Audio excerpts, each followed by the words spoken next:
men's basketball team improved to 4-0 on Tuesday night with an 80-71 victory over American at the rack. Any team that is trailing by double digits in the first half that can come back and earn a victory deserves credit, regardless of the opponent. So I'll give Rutgers that credit there. They were down 22-11 early. Exactly what I feared would happen did happen, especially in that first half of this game. I tweeted, on my way to the city at 5:30 this morning that American could shoot the three. They shot over 35% as a team last year. They went to the NCAA tournament. They had three key guys back that shot anywhere from 35 to 45% with high volume, 90-plus attempts last season. The whole team pretty much got off to a slow start this season. They were shooting just 27% coming in. So, of course, they start off super hot. They make 6 of their first 9 from three. Exactly what I feared, and really knocked Rutgers off their feet a little bit. To their credit, they bounced back. They did not panic. They went into the locker room tied 33-33. I looked at it as, America was 9 of 21 for 43% at the half. And to be tied after shooting, making 9 threes boded well for Rutgers in the second half. And they came out and they punched American in the face. They got out to a 10-point lead pretty much immediately and had the opportunity there to really kind of just blow them out, which really would have been reassuring in this game.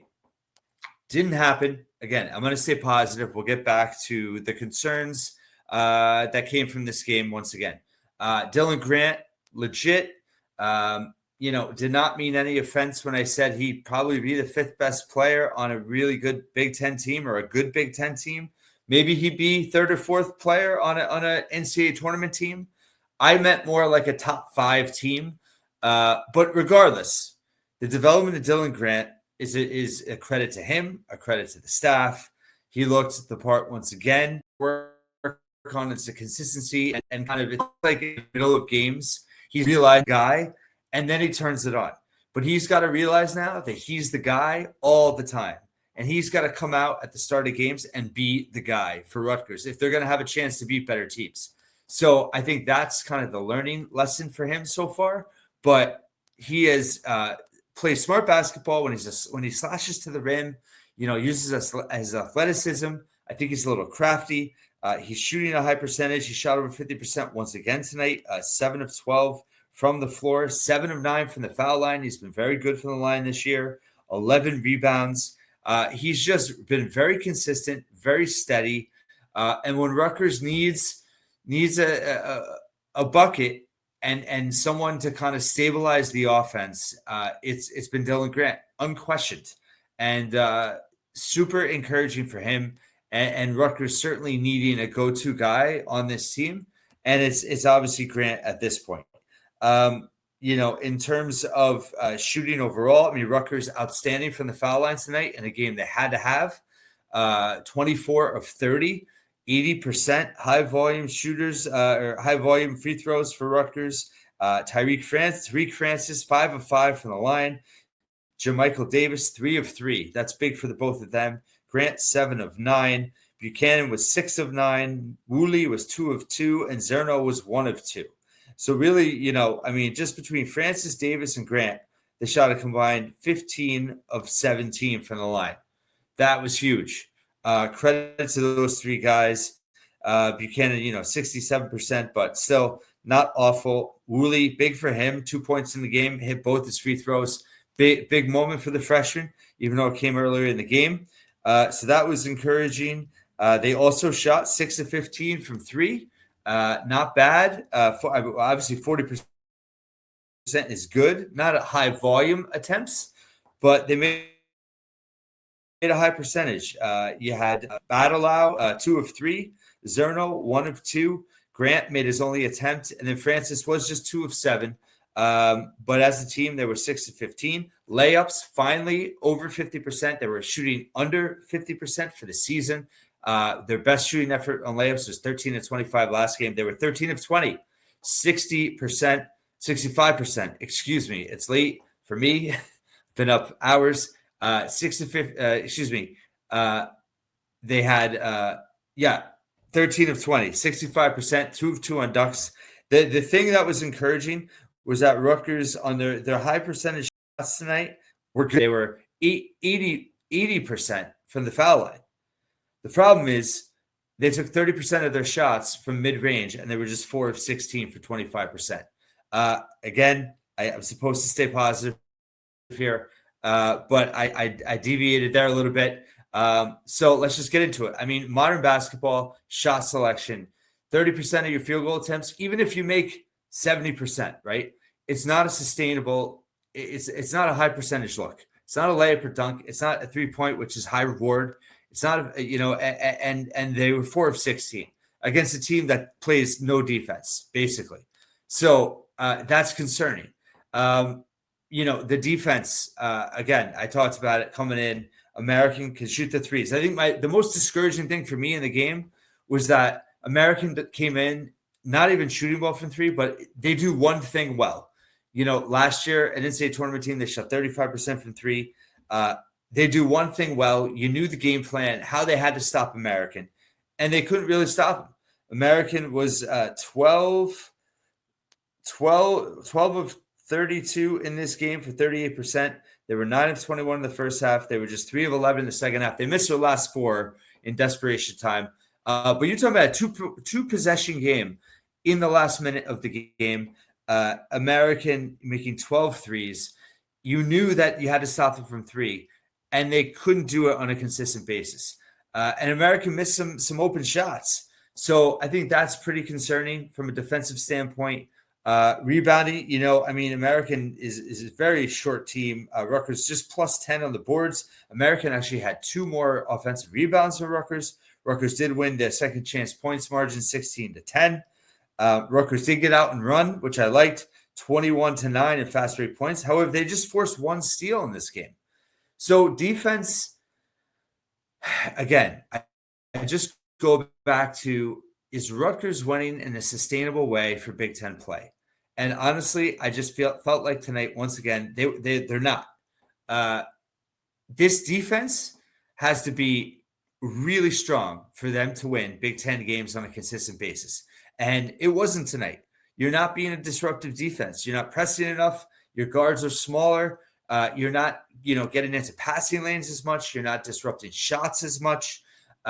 You're rebounding solidly, but against a team you should dominate against. Again, 1 steal is not good enough. Closing out on shooters was a struggle at times.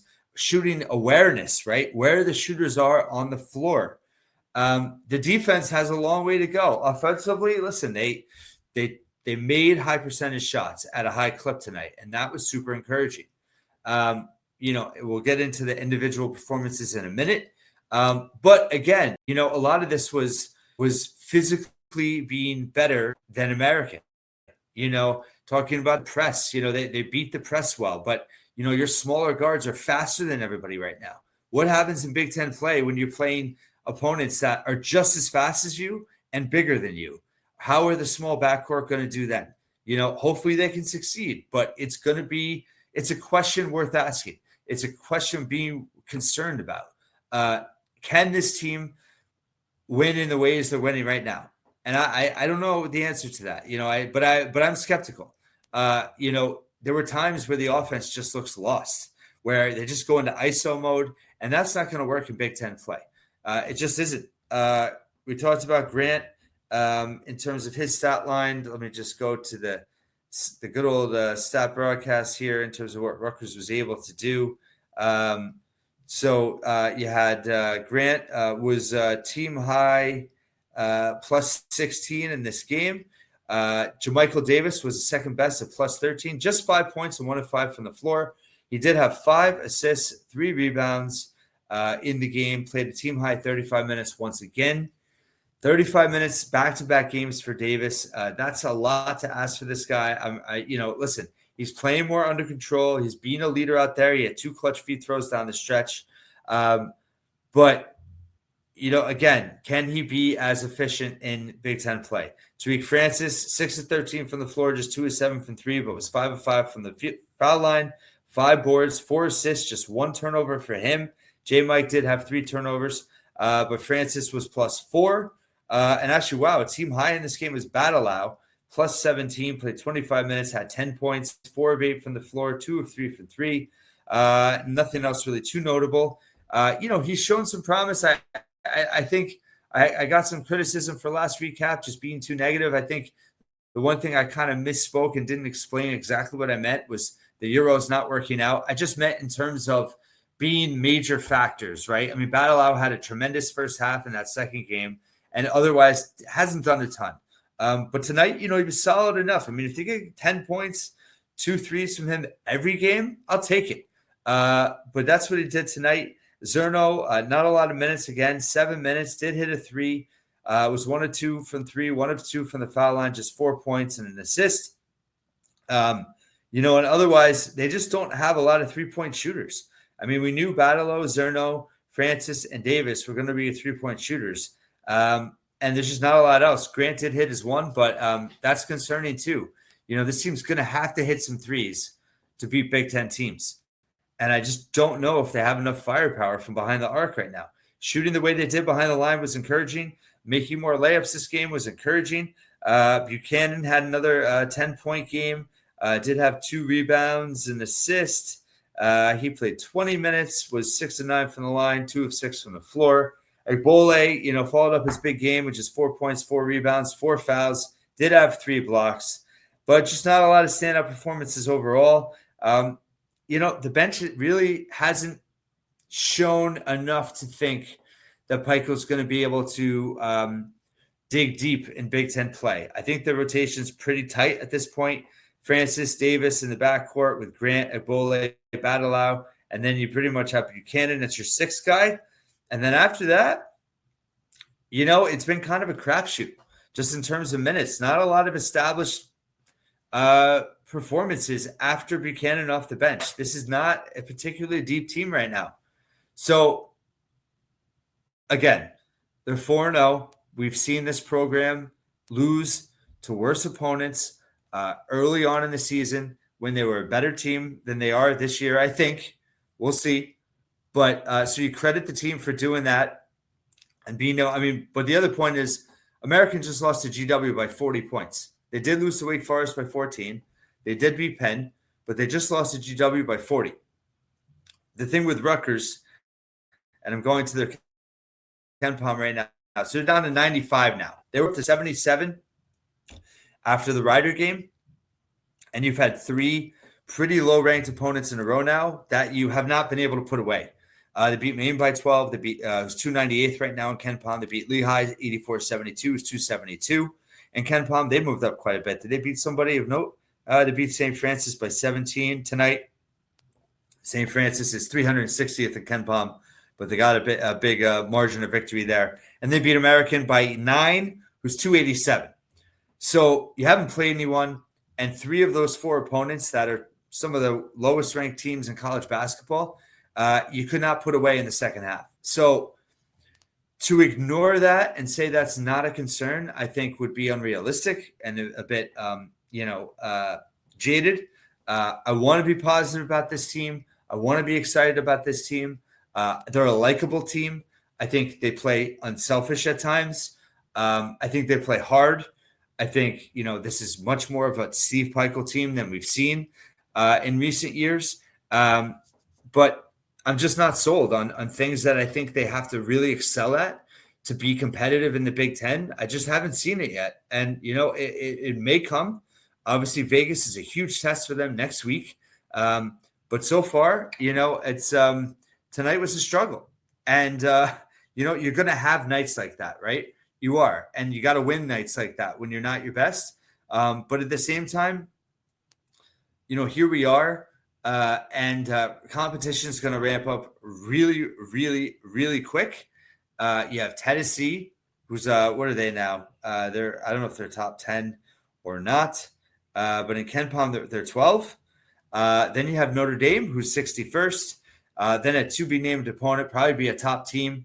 I forget who's in the bracket, but it's going to be a tough game. Then you come home and you have number 4 Purdue, who's number 1 in the country right now, number 4 in KenPom. And then you go on the road to Michigan, who's number 7, I think, in the polls, and number 14 in KenPom. So that's 5 really difficult games in a row. And then you have Seton Hall. So we're going to find out about this team really quickly. Central Connecticut State is on Friday. Central Connecticut State recently beat Boston College. They just lost to UMass by 7 points on Sunday. They beat BC the week before on the road. They lost to Quinnipiac by 22, and then they played someone called NVU Johnson. Anyway, Ken Pom projects a 17-point victory on Friday. Right now, Rutgers, is 95th in Ken Pom. They're projected to go 13-17, 16-4, 6-14 in Big Ten play. That doesn't count the third Vegas game. Offensively, they're 108th in offensive efficiency. They're 83rd in defensive efficiency. They're not generating a lot of steals right now. Bread and butter, I think, has got to be defensively. Is they got to generate turnovers and they got to get transition points. And if that's not happening, and they got to go toe to toe in the half court with a small back court, with a front court that is going to have trouble staying on the floor with a bully and fall and foul trouble all the time, and not being the stout kind of trees that we're used to with Miles Johnson, with Cliff Omori. I probably forgot something or someone, but it's a concern. Rutgers 4-0, happy for it, but I'd be lying to you if I just sugarcoated things and didn't point out things that I see in terms of how things could translate as the competition ramps up. As always, thanks so much for listening and watching. Thanks for those that comment. It's okay. We could disagree. I want this team to win. I want Steve Peichel to win. But this team's got to get better. And I think that they've been coming through with victories, but I haven't seen market improvement from game 1 to game 4. Thanks so much for listening and watching once again here at the Scarlet Faithful Podcast.